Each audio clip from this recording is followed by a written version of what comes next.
Hello, and in today's video we are doing an FPL reveal of my team currently for Game Week 1. That's right, in yesterday's video we did an introduction to the 2023 to 24 season, and if you did miss that, then be sure to check it. It was quite a long one, but just setting ourselves up for the new season. We talked through a lot of basically the game, the launching of the prices, and everything that you need to know about what I thought about the prices. I think generally, if I had to sum it up in one word, the prices this year are fair. But then I caveat that with the point that players like your Sakas, your Martinellis, your Mitomas, these players who I thought were going to be a lot more expensive are cheaper. And so it does mean that outside of Alexander-Arnold at 8 million, Haaland at 14, you put those in, but then you can basically pick the players you want still, and we're not in a position where we have to even look at the teams in the lower half of the table. It's just budget is not really an issue when it comes to picking the best teams. We can still pick mostly, not all, because last season it was pretty much virtually the whole team, but maybe aside from maybe 3 or 4 players from maybe Brentford or Brighton or Newcastle or Aston Villa, you can basically pick a team still of the traditional big 6 clubs of, Chelsea, Liverpool, Arsenal, City, Tottenham, Man United, and especially with Chelsea and to some extent Tottenham, it's very easy to fit in these players because they've been massively underpriced based on last season's bad performances. And of course, if they do well this season coming up, like, teams like Manchester United and Arsenal did, they made a mockery of their price tag in the previous FPL campaigns, then it could be great value there. But we'll have to see how that pans out. It will be really interesting. But yeah, if you did miss it, go give it a watch because it was really interesting, just a deep dive into the prices. But in today's video, I'm going to be revealing to you people my current draft as it is at the time of recording. It's currently the 22nd of July, so for reference, the Game Week 1 deadline is on the 11th of August, so ultimately there's about 3 weeks till Game Week 1 kicks off. It's this point in the season where people start to think, okay, the summer kind of break is getting closer towards ending. Now we're starting to make it more serious, and to be honest, I have had a lot of different drafts. I'll be honest, I'd planned this video to be my first draft, but I just wanted to start off with the price reactions, and obviously since the game launch, which was a while ago now, the 5th of July, my team has changed a lot, so it feels nice actually to then hit you with my main proper first draft that I'm actually happy with, that I've settled on for a long time now. So basically I started the game and I opened it up and I had originally put in a 4-4-2. But for the first time all season, I've now changed to a 3-5-2. And to be honest, you look at the price structures and you think that does make sense because there's a lot of good value midfielders around the 8 million, 9 million mark. These players like Fernandes, like Heung-min Son, that have been underpriced because of a slightly worse last season, but they could be really good value. And then you want to fit in your Haalands, you want to fit in your Salahs or your Trents or your expensive premiums, and it's very hard to do that with a lot of them. So you have to just stack up the midfield, and that's why a lot of people are looking at a 3-5-2 this season.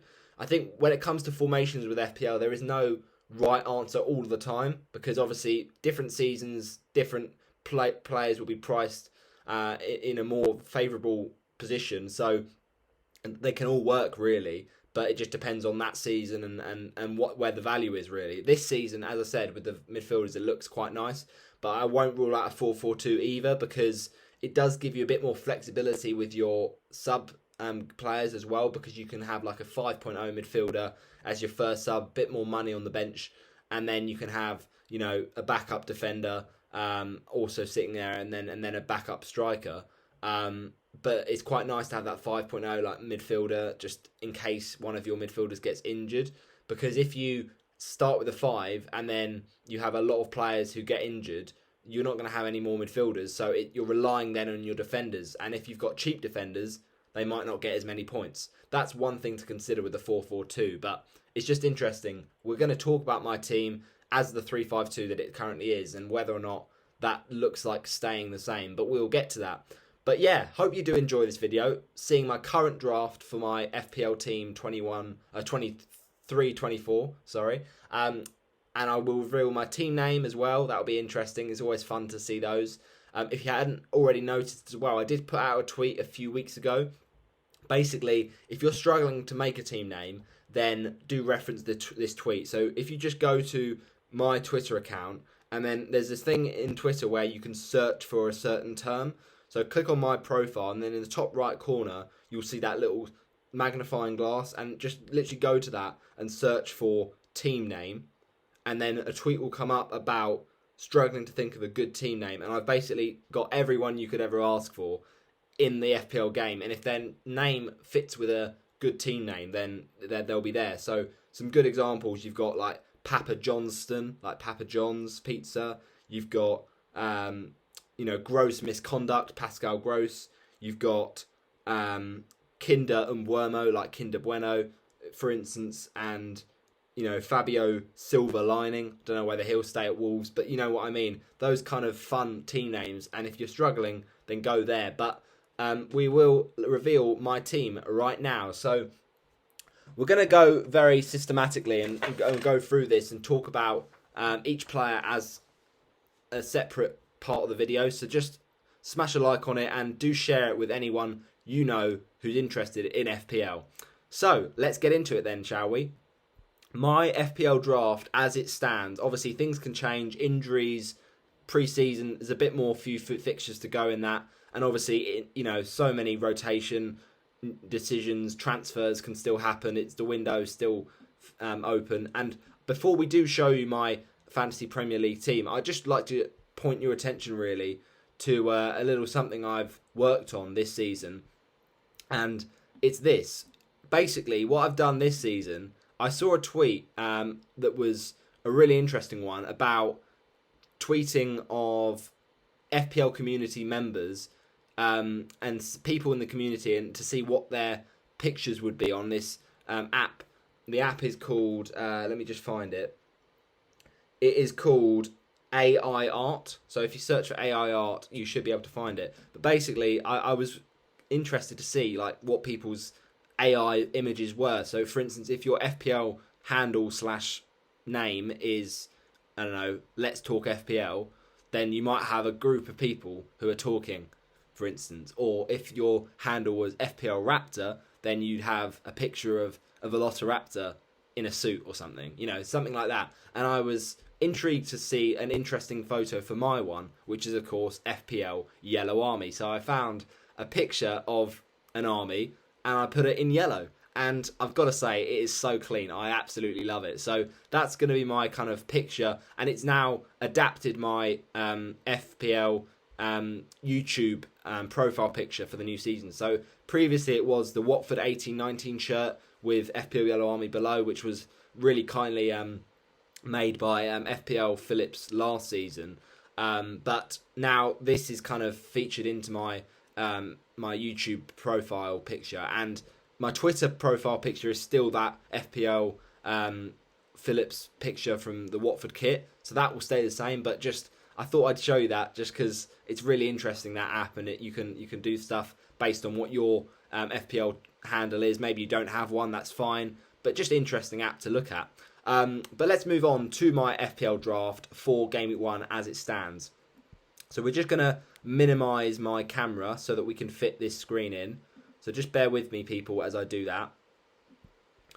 And then we will get ourselves on the move. So here we go then. My team for Game Week 1 is as follows. If we just scroll this up a little bit, we can put that just right there. And then Bob's your uncle. Actually, I'll tell you what I'm going to do. I'm going to put it here. That'll do. Okay. So as you can see, my team name is Bruno dos Tres. Now, mainly because I just really like the team name. It made me laugh. But also, if you didn't already know, I am half Portuguese, half English as well. So, yeah, it's really interesting. Fernandes was one of the first actual players that came out in FPL this season with his price at 8.5 million. So that was just another kind of part to why I was interested in the team name. And of course, Uno dos tres, 1, 2, 3 in Spanish. It's also the same in Portuguese, very similar language. It just made sense. I just liked the sound of it. So yeah, it's a good one. But if you've got any that you're thinking of this season, then put them in the comments. It'll be interesting to hear them. So yeah, the deadline, of course, is Friday the 11th of August, as mentioned, at 6:30. So there's no changes to the game in terms of deadline. They had a lot of issues last season, FPL, in terms of team leaks, but also in terms of the site crashing. Let's just hope that doesn't happen this season, because the deadline is still 90 minutes before the first kickoff. I just hope that things don't carry on as they were last season, because it was a bit of a mess, to be honest. And there's no additional chips or additional features in the game as I thought they would be. So, bit of a shame that, to be honest. But, that's the way that FPL wanted to do things. So let's start off then with my goalkeeper pick. Who is my starting goalie in my lineup? As you can see there, it is Andre Onana. Now, Onana, what's my name? Yep, that's right, he's in my team. So let me talk about him. Ultimately, Andre Onana, what are we going to say? Well, of course, he's a new signing to the Premier League for Manchester United. They did need a new goalkeeper when David De Gea left the club. He was a loyal servant to the team, really, and did have many good years at United. Also did have a few howlers, so a new successor had to come in. And ultimately, Onana is a brilliant goalkeeper. We know that from his time at Inter Milan and Ajax. So this is what we're going to talk about with Andre Onana, and then we'll get to the second goalkeeper a little bit later. So usually every season I go for a cheap goalkeeper, like a 4.5, because I like to spend the least amount of budget possible on a goalkeeper. And that's what I thought I was going to do this season until Andre Onana came into the game. Now, Andre Onana, it's interesting because he is playing for a top six or traditional top six, big six club. And I usually go for goalkeepers from a lower side because they tend to face more shots because they're under pressure more. Their defence is not as good. They often usually are a team that don't have a lot of possession. So because of that, their defenders are not having as many, passes. Therefore, the goalkeeper is more under pressure. Last season you only saw that Brentford's got David Raya was the top scoring goalkeeper, and that's because of the fact that they conceded a lot of shots and Raya gets those bonus points for saves. And, that's the factoring I had in previous seasons. However, Manchester United's season fixtures are very, very nice. And when he came in at the price of 5.0 million, for me, that just really tempted me. I expected him to be 5.5, so that really surprised me. When you factor in the fact that last season, Manchester United were the best defence when it came to clean sheets in the league, 17. Now, some of those you might think that's a bit of an outlier, it's not going to happen again. It was not a great season for Manchester United defensively, and that was a bit of a, outlier. It's not going to be repeated, and ultimately United definitely aren't the top three defences in the league when you think about Arsenal, City, even possibly now Newcastle. But I still believe Manchester United are up there for the best defences with that solid centre-back pairing of Rafael Varane and Lisandro Martinez. And let's not forget, Lisandro Martinez was at Ajax with Andre Onana at the time. So that's a nice partnership. And also, so was Erik ten Hag, the current Manchester United manager, who, as Manchester United manager, wants his club to be playing out from the back. And this is the perfect player for that, because we know Andre Onana is very good with his feet. He's very good with his passing. And, I think United's fixture is just so nice. And we know that Onana's going to play with him coming in. So he's a nailed way to get into those United clean sheet points. And for 5.0, it's very tempting. As I mentioned with Onana, the fact he plays out could be a good chance of bonus points. And also, United did face a lot of shots last season, so there's potential for save points. He's very good with his reflexes. The other thing about Onana that I was interested in telling you about, really, was that along with the fact that he had that time with Ten Hag at Ajax, let's not forget how good he was in the Champions League last season, Andre Onana. He got the record for the most clean sheets of any Champions League goalkeeper, but also the most saves in the Champions League. So if he's racking up the save points in this elite competition of the Champions League, maybe he can just do that in the what I believe is the best league in the world, the Premier League, because there's top quality players there.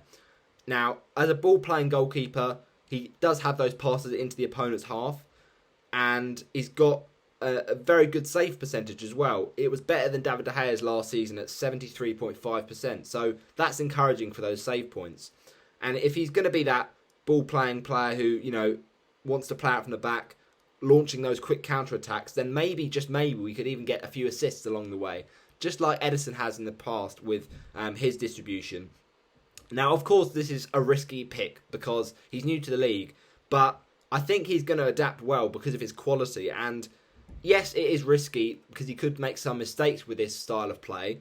We see it with Alisson in that first season that he joined, making mistakes, playing out from the back. I remember that away Leicester game that he gave the ball away from his edge of the box. Why is he doing a Cruyff turn? But, Iheanacho robs it off him and Gazal scores. And, Alisson got a lot of hate for that. But ultimately then he earned that respect through doing it consistently and doing it well. And Ederson is a great example of that. Whenever Ederson's on the ball, you just have so much faith on him to basically just pass like a centre-back and get the ball up the pitch. And it's just incredible, the amazing distribution that guy has got. And Onana's got a lot of those qualities. And we saw that in the Champions League final against Man City. So a really interesting one, this one. I think a lot of the FPL community have flocked to Onana since he's come into the game because Pickford and Ramsdale were the popular picks. I don't think that Onana is necessarily going to be nailed on set and forget, but you could call him that because with that price, getting into the United's defence and for 0.5 cheaper than Luke Shaw, when all the other 5.0 defenders are not as nailed as Onana, it just makes a lot of sense, really.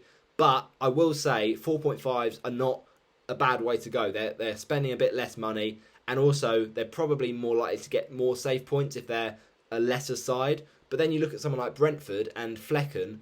He's a good option, but we don't know what's going on with David Raya yet. Could he still stay? And if so, I'm not that keen on Raya for 5 million when you can get Onana, who's probably likely to, get those bonus points through passing out and, get those save points. I don't think Raya can replicate it. I doubt he will stay now. So that's the situation, really. Ramsdale as well, you could go for him at the same price, but you're probably going to want the Arsenal attackers. Whereas with Manchester United, yeah, we like Bruno, we like Rashford, but they're not going to probably sign many more, attacking midfielders that we're going to want. And yes, they could sign a striker, but it feels like we're less inclined to triple up on Manchester United.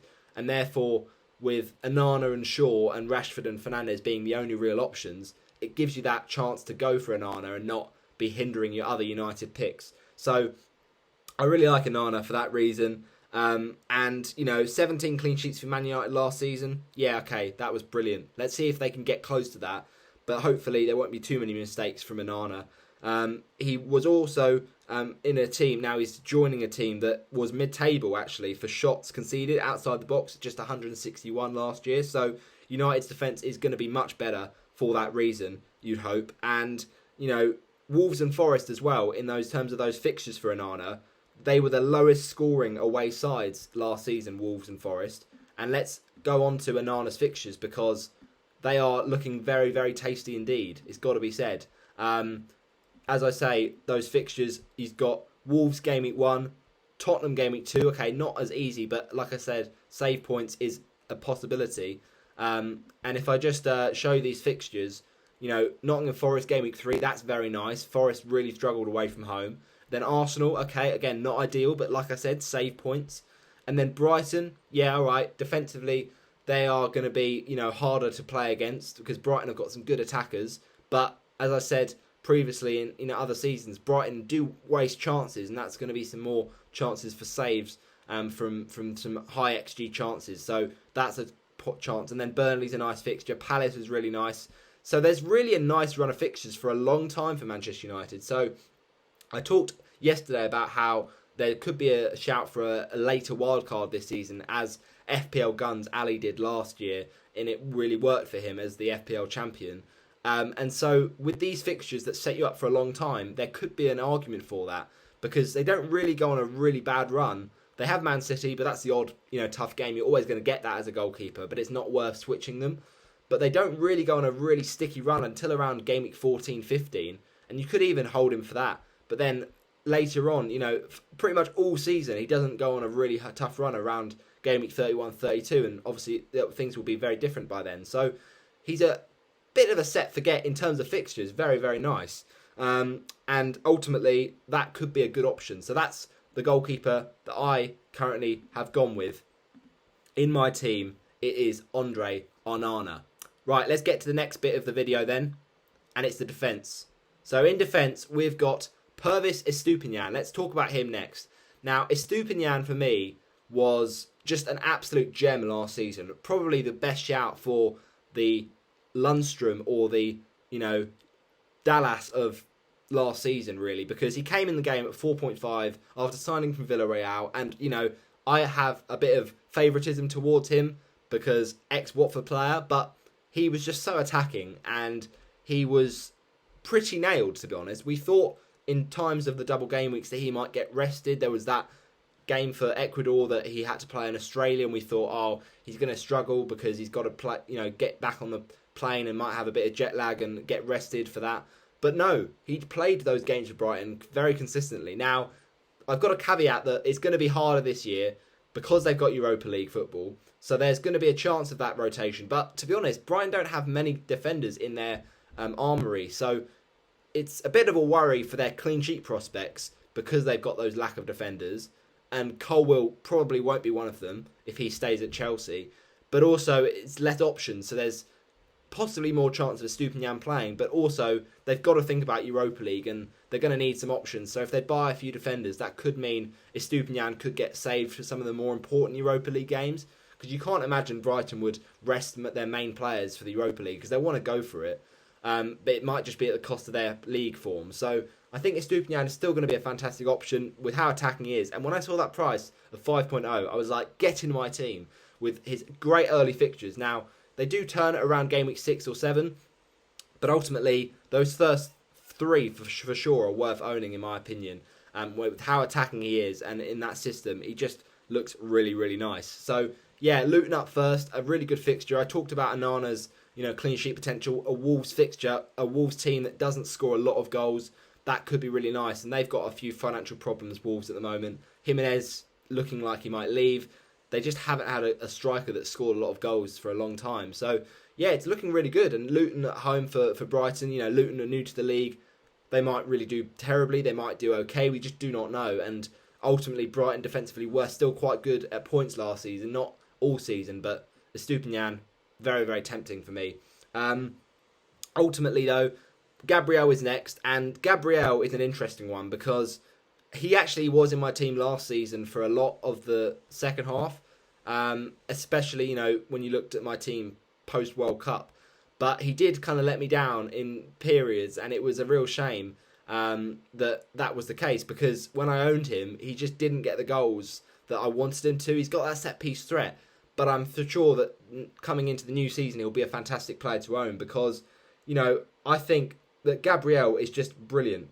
The thing about Gabriel is that he's nailed, in my opinion, in that Arsenal team, and at 5.0, I think he's underpriced in that Arsenal defence. He's in a team that was competing for the title last season, and you can get into that with set-piece threat for 5.0. It just seems too good to really disregard this guy. Ultimately, the goal threat is really nice to see. You got Zinchenko at the same price, but I'm just not sure where he's going to fit in all the time. He might play in that inverted midfielder position, but then with the thing with Gabriel is that he's going to play, and ultimately he does pick up the odd yellow card here and there, sure, but I just think he's worth it for that added goal threat. And, when White did get more points, it was annoying, of course, but White is just not an option this year, with 5.5 being a bit too much to spend. And ultimately, with Timber coming in, that could see a bit of rotation for Ben White. However, I think Gabriel could even operate a bit like Ake did at Man City last season at left back, in terms of like left centre back. They could play 3 centre backs in the back 4 and then have maybe Timber at left back or right back, probably right back. But then you could also see Timber do a bit of a Zinchenko as he did last season, which is go into that inverted midfield position. So that could mean that you've got Timber in that kind of position, but then you start Gabriel, Saliba, and Ben White. And therefore, I just don't see Gabriel getting shifted, even if Zinchenko starts or doesn't. So it just looks really tidy. And, ultimately, as I say, Gabriel could play that left centre-back role or play left back. He's got that versatility that also Timber does. But I don't think Timber is going to really harm Gabriel's minutes too much. So that's good to know. Trent Alexander-Arnold, I mean, this guy is just a fantastic, fantastic option. He was really, really good last season, but he didn't start the season well. We've got to remember that. And Liverpool just generally didn't. However, him coming in at 8 million, to be honest, I think it's just motivated me more to get him, as crazy as that sounds, because 8 million is a lot of budget, of course. But the price rise means that some people won't own him. And for me, he is just so good every season. I always usually have him in Gameweek 1. It's going to be a conversation between him and Salah.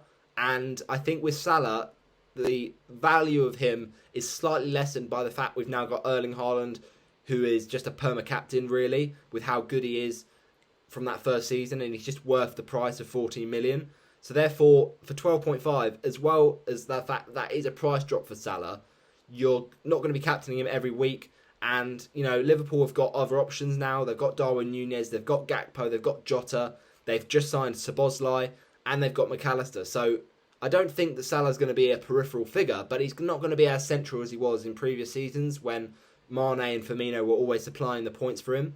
Salah's got to be a bit more selfless in this system, unfortunately.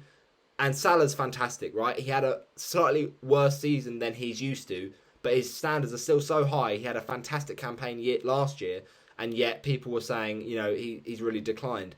But ultimately, when I've got Haaland in my team, and I can only afford really one of Haaland, Salah, two of Haaland, Salah, and Trent, I'm going to pick Trent because he's just so much better than any other attacking defender. And ultimately, I like the price points at the start of the season. I think flexibility is key to start the season in your squad. And to have the most expensive defender in there is quite nice. Obviously, it'd be nice to also have the most expensive midfielder. But when there's so much value in the rest of the midfield, it just seems more logical going for that at the moment. But we'll have to see with Salah. Like, the FOMO could get unreal.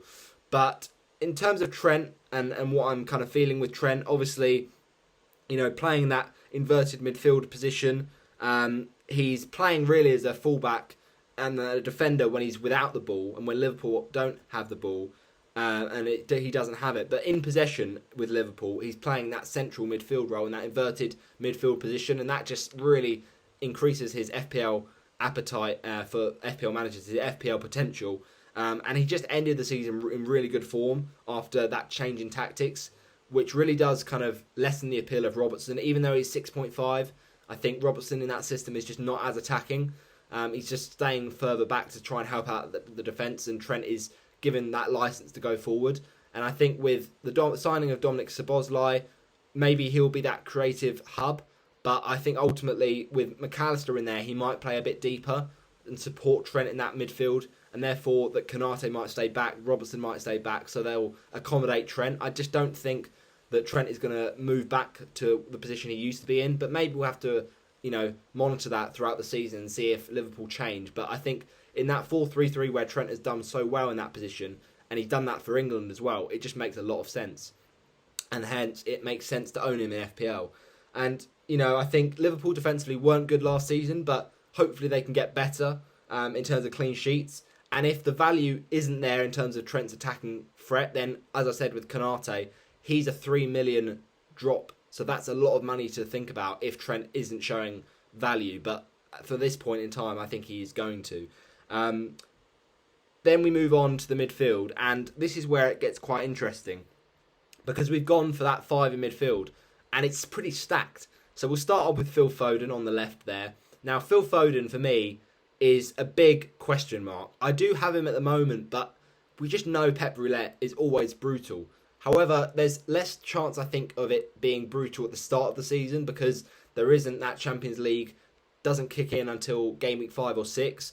And Manchester City have had an interesting window, not done a lot of activity, which is kind of unlike them, but they have signed Gvardiol, so I think that does kind of muddy the waters a little bit defensively for them. We don't know who's going to start between Ake, Akanji and all those players. And also Stones, okay, he's playing in that inverted midfield. He's not always going to get the attacking returns, but 5.5 when I can get Gabriel, who for more goal threat, and Arsenal were just as good defensively at points last season. And City just always seem to concede a late goal, and that's often down to Edison, unfortunately. But I just not that keen on Man City's defence for that reason. Whereas their attack looks appetising with how good City's fixtures are to start the season, especially with that Burnley game to start off with. Obviously, Burnley aren't going to be any pushovers this season, you feel, with Company at the helm. But I still feel that Foden is just so attacking. And for 7.5, that is a price I cannot refuse. He's really, really tempting. And, you know, I think with Mahrez leaving, with KDB injured, likely to start the season, and also with Gundogan leaving, could that mean that Foden slots into that Gundogan role? Well, they've just signed Kovacic, so maybe Kovacic does that. But I think Foden, if he is out on that right, then it could be really exciting. Of course, there's a chance he doesn't, and Grealish is there, and, you know, Foden gets benched still, but we'll have to think about press conferences with Pep. I know he doesn't give a lot away, but we'll have to see on the deadline of that Gameweek 1. And if Foden is in Pep's words that he's going to, you know, get the nod, and City haven't signed too many other attackers, that's the thing we'll have to look out for, really. But I don't want to say nailed, because no City player really is other than Haaland, but he could have his X minutes up a little bit on previous campaigns. And the price point is nice at 7.5, because even if it does go wrong and he gets benched a few weeks in a row, then we can move to someone else. You know, if it was a De Bruyne and he was getting benched, then we'd really hurt, because it'd be a lot of money we're spending and not minutes, you know, in the tank. But with 7.5, it's a nice price. Sorry about that, people. With 7.5, it's a nice price point, and, you know, I don't mind moving off him when I need to. Ultimately, it's just he's always been one of the league's finest young talents, and maybe this is his time now to have a consistent season of minutes. And there is a nice exit route, as I said, with the price point, so I do not mind that at all. And Burnley is, you know, defensively they're going to struggle, I think, because they're going to play a bit more of a possession-based game, a bit like Man City. So therefore, that could leave them defensively a bit more at risk. They'll probably sit back against Man City because it's Man City, but I still think City is so good when they're on their game. So it'll be interesting. Moving on to Mitoma now. Luton, as I mentioned, is a nice first fixture for Brighton. And for me, Mitoma is just one of those players I just can't go without with how good Brighton's fixtures are to start with. But Mitoma is also interesting because he did kind of tail off towards the end of last season. Didn't get as many goals. Got the odd assist here and there. And, you know, you've got other Brighton midfielders. Pascal Gross at the same price. But for me, I think he's not going to be as attacking in that team, not as far forward. And he's not necessarily going to be on penalties because Milner could take them off him. I just don't know if Milner will start consistently, though. But I've never really seen Gross as a great FPL asset. March, I'm not sure about March because he did get kind of minutes taken away from him. He got subbed off early at points last season. So I'm just not too keen on March. But Mitoma's a very, you know, talismanic player at that Brighton team. And I feel like he's more secure for minutes than the likes of Enciso, who, you know, is a young player. Of course, he's got qualities, but I think there's more chance with a young player, you know, that he gets rotated and, you know, gets a few minutes here and there. Because that's what happened last season. I just don't see it changing because Brighton have got so many options. They've got Joao Pedro as well, who I think could possibly start the season as playing as that kind of number 10 in behind Ferguson. But ultimately, I do feel that there's a lot of options, and Mitoma for me is the one that I just don't see getting rested that often. And ultimately, it is a headache, but I think he's going to be one that has a bit more goal threat, and I think he's underpriced at 6.5. I thought he was going to come in at 7, so that's really tempting for me. Saka, moving on to him, vice captain at the moment because I think Arsenal should be more in our captaincy thoughts ahead of this season after a fantastic title push. Saka was their, you know, man on penalties, and for me, at 8.5, he's criminally underpriced. I thought he was going to come in at 9.5, I'll be honest. So that is a fantastic price. At 8.5, when Ødegaard is the same price, I'm always going to be picking Saka. And yes, Martinelli's that 0.5 cheaper, but although Martinelli was fantastic last season, I can't deny it, and although rotation might not be as much of an issue as we thought it would be, I still prefer a player I know is going to play 90 minutes most of the time and is going to be on penalties. So it just makes a lot of sense for me. Bukayo Saka, just don't overthink this one. He was 90% locked in my team before the price came out, but with that price, he's pretty much 99.9%. It's just crazy, really. I've got to have the star boy, and I'm hoping he's going to replicate the success of last season. That Forest fixture, Forest offensively, struggled. So there could be a chance of a clean sheet point there for the midfielder, hence the clean sheets, hopefully for Gabriel. But also, they were a really poor team defensively away from home, and therefore I think Saka can really profit from that. So Fernandes is in there as well. Now, you'll notice no Rashford here. It's a risk, I admit that, and I might get FOMO towards the deadline of not having Marcus Rashford, but maybe it's partly to do with the team name, Bruno Dos Tres. But I just really fancy Bruno Fernandes this FPL season. I think last season he was unlucky in terms of the points he got. It was still quite a good season for him, 176 points. So 8.5 is a great price, and it could be a great value pick. But ultimately, he didn't quite perform the kind of points he was expected to with the amount of chances he created. But I think with him being now rejuvenated in that role, if Mount comes in and is that deeper lying playmaker, that could push Fernandes, a bit further forward, which is really nice. And if they're playing as two number 8s, then that's also fine. Fernandes does create a lot of chances. He's on penalties as well, you would imagine. So there's a lot of strings to Fernandes' bow right now. But obviously, we'll have to see how he does in pre-season. And I think Fernandes to Rashford is only 0.5 difference. So it's not the end of the world. If I need to get to Rashford, I haven't got any money in the bank in this draft, but that's not essential at the start of the season. It's always, if you can do it with a nice team, then sure, but it's not the end of the world. Like, I probably won't make a transfer in Game Week 2, and even if I do have one player on my lips for Game Week 2 and their price goes up and I can't afford them, I can always downgrade. It's not like anyone is essential necessarily, but the Liverpool-Bournemouth fixture is the one I'm worried about. Obviously, if Salah goes off, then it'll be a struggle for me, but I could always shift someone else around there. I think that it's not the end of the world to miss out on Rashford. It's not essential, in my opinion, Rashford, just because of United's fixtures are a bit, up and down. Generally, they're really good, but they're a bit up and down. They've got Tottenham and Arsenal in the first 4, as I mentioned with Onana. So they're not essential to own Rashford. If United's fixtures were green to start the season, a bit like Arsenal's, then I would probably own him. But for that reason, I'm willing to go against Rashford a little bit. And I think Fernandes could be a really, really tempting one. As I say, he's the new captain of Manchester United. He's going to take that central figure. And ultimately, I think Fernandes, my gut does tell me that Rashford is the better goal threat. And he's possibly the better option. But I feel like Fernandes is a nice all-rounder. And, he does create those chances. So let's hope and pray that Fernandes does have that good FPL season. He's never actually scored against Wolves, but there's always time for something to change. Maddison. Now, every FPL season, I seem to like to gamble on a new signing. We've already talked about Onana, so we've got 2 for the price of 1 this year. But Maddison is one that I'm really excited about. In the first kind of time I remember my Game Week 1 team, that 20-21 season, I had Havertz as my midfield, new signing, gamble. That didn't go to plan, of course. And since then, I've been willing to be more cautious when it comes to outfield new players coming into the league and gambling on them. So since then, I've gone with more proven new signings. So 21-22, I had Danny Ings. He did really well at the start of the season. And then last season, of course, I had Gabriel Jesus, who started off to a flyer for Arsenal. So it really did go well. And Maddison is another example of a new signing that's a bit of a risk, but also sensible because he's a proven FPL asset in his time at Leicester City. And, ultimately he was playing in a terrible team last year, and yet he got a lot of goals. And he's ultimately a set-piece man, right? As, a lot of people often say, write the theme tune, sing the theme tune. That's what we get from Maddison as an FPL asset. And at 7.5, that is a price I just cannot ignore.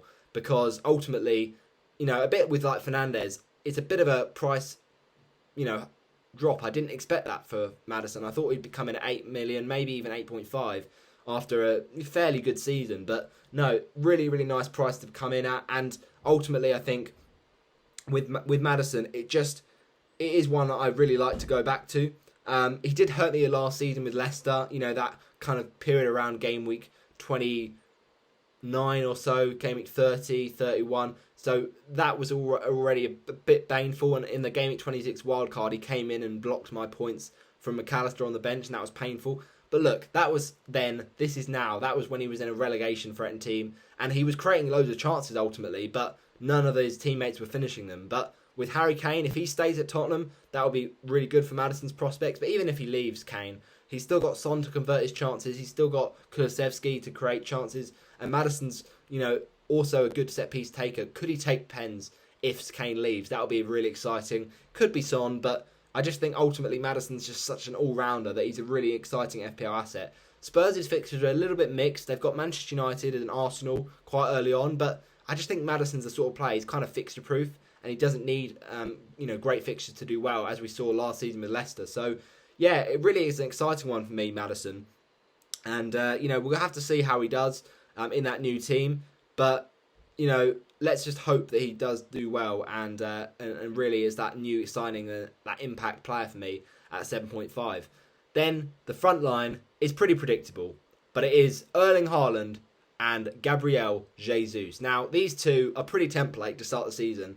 Now, these was my front two at the start of last season, so a bit boring, but sometimes boring gets you FPL points. So let's talk about Haaland. There's not much to address really. 36 goals last season. He was underpriced to start the season with hindsight at 11.5. Now he's coming at 14, but does that stop me getting him? Absolutely not, because everything is governed for him at that City team. They create chances for him, and although players like Mahrez, players like Gundogan have left, Haaland still scores goals for fun, and he does a lot of the work himself. Now, De Bruyne being injured doesn't actually help Haaland, but there's still enough talent in that City team to create for him. He's on penalties, and we're pretty certain about that now that Mahrez has left and now that Gundogan has left. So it's quite nice to see that. And ultimately, he's just a joke of a player, really. 14 million. It's joint most for the most expensive FPL asset with Thierry Henry, Robin van Persie, those kind of players, Ronaldo. So it's just a price I'm going to pay, and he's going to be my captain. It's as simple as that. Most likely for Game Week 1, because although there are other nice options, that ownership, I can't go against him. Certainly Game Week 1, it's just going to be too painful. And Burnley, defensively, they might not be the easiest team, but I still feel Haaland can get past that. He did score a hat-trick against them in the FA Cup. Maybe that's, just one to ignore, but you just got to remember that. So, yeah, interesting that one. Then we look at also Gabriel Jesus. Now, Gabriel Jesus, at the start of last season, when he came in at 8 million, I was like, okay, sorry. He was amazing at Man City. I'm going to have him straight in my team for Game Week 1 because he's got that nice Palace fixture. And it was a nice run of fixtures, Arsenal. Now he comes in at the same price. So, for me, not much has changed. Okay, he did get injured at the halfway point of last season. But ultimately, he did come back around Game Week 30 and still got some goals. And he can be clinical. He was a bit wasteful at times, but I think that's just him getting used to his role at Arsenal. I think now he's got another whole pre-season to get back in the goals, and he's already scored in pre-season as well. He just looks like a really good player. Now, Martinelli, of course, at the same price is an interesting debate, but I just prefer Jesus because I think there's not many midfield options that I do kind of pick over. Martinelli for me is quite low because there's a chance of rotation. Jesus, I think you're pretty sure he's going to play, even with Havertz coming in. I don't think Havertz is going to start as a striker. And I think there's less options in FPL this year for the strikers.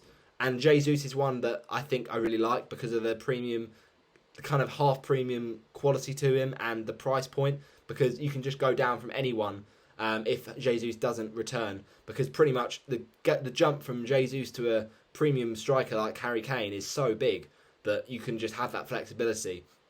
And ultimately, Arsenal went on to fight the title. Jesus did start on form. He was a very good at value asset. And I think he's a nice pick at that price. So Jesus won't be leaving my team, I would imagine. But we'll have to see, obviously, with injuries. And we can't factor everything yet because there's still more time. But that's how we're looking at the moment. Let's now talk about my bench. So my bench is as follows, really. Areola. Now, Alphonso Areola obviously didn't play many minutes at all in the Premier League last year.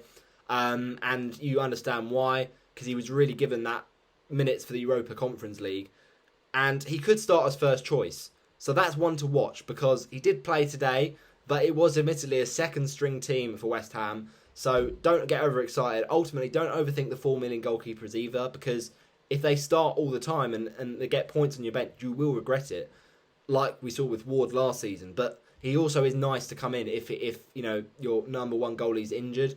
To have a chance of playing as a 4 mil goalie is always really nice.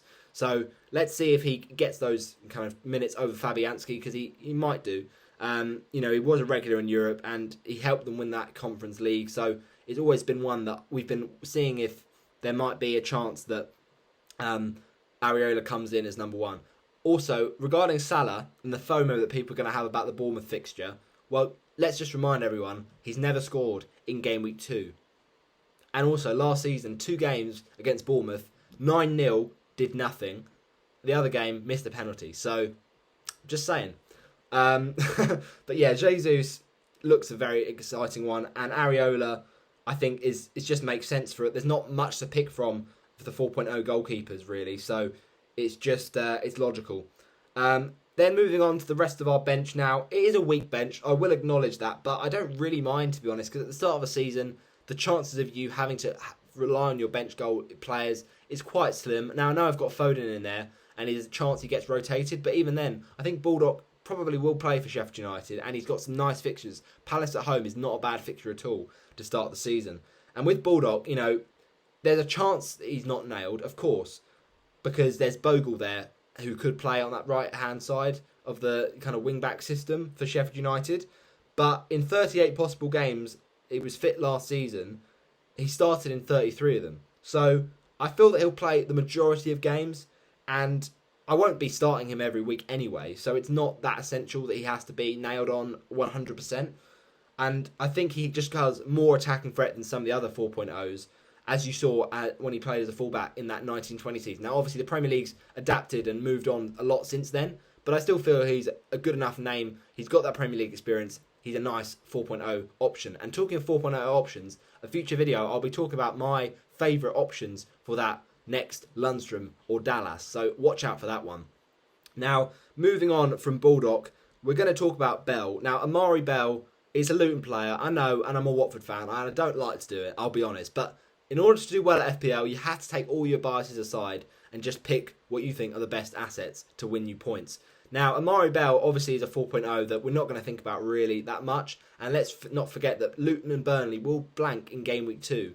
So that's one to think about. But I think Bell is going to sit on the bench anyway in that game week. And he's got quite nice fixtures outside of game week 1, which is a tricky away trip to Brighton. I think there's some nice games there that possibly I bring in as a sub if I need to. But the fixtures for Bayer at Burnley, I'm just not that keen with.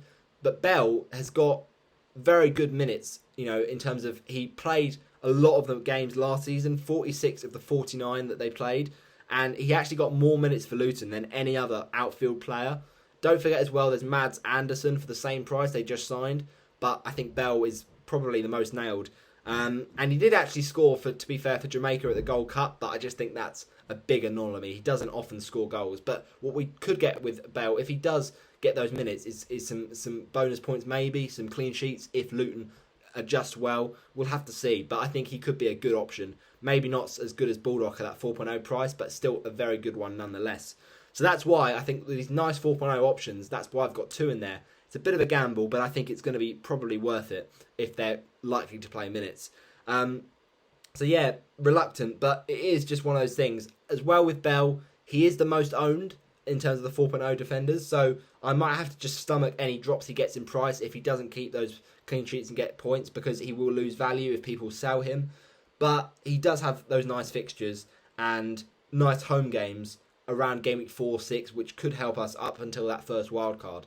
And then finally, Archer, not a lot to choose from for the 4.5s. I mean, we've seen Following Balogun obviously have a great season last season in League One, but I don't know if he's going to get the move from Arsenal to another team in the Premier League. We just have to wait and see with that.